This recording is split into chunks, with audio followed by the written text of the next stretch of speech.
Hello mga ka-showbiz at mga fans ni Maymay. Mayroon tayong update sa ating nag-iisang Maymay.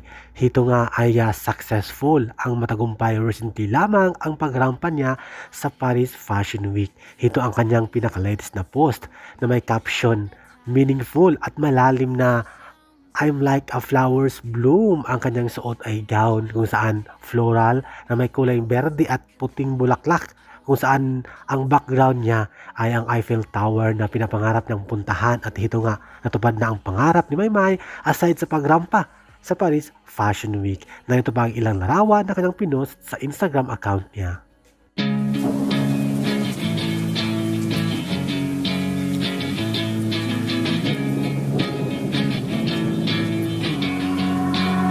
Yeah, I will always be a warrior. You can't stop me, you can't stop me now. Yeah, I will always be a warrior.